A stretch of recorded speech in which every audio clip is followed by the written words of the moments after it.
Generally, Filipinos have many bills to pay: tuition, rent, food, and transportation. But this should not be an excuse not to become wealthy. There's a simple secret to building wealth. No complicated schemes, no impossible tasks. It's called steadily saving. Simple, effective, yet not being done.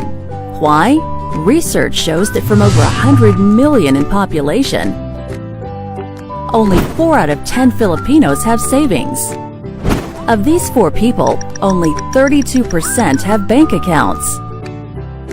The same research also found out that 4 out of 10 households have no emergency funds, while the other 6 have very little spare money.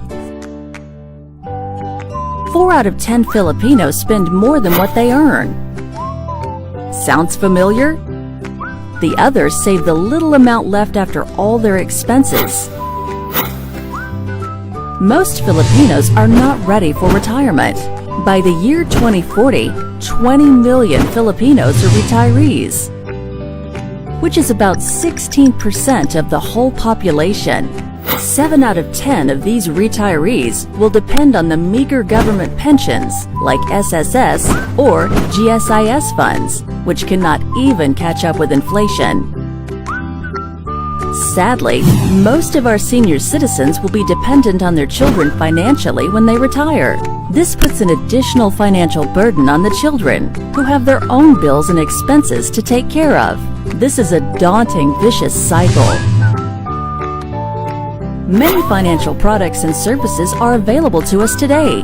With the right information, guidance, and training, everyone can retire comfortably. Sadly, only 8% of Filipinos are aware and have been investing in these options.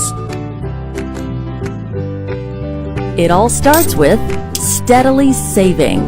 The earlier, the better. Financial literacy is such an important life lesson that even the Department of Education has adopted courses to educate students before they finish high school. Steadily saving, the sure way, the only way to financial freedom.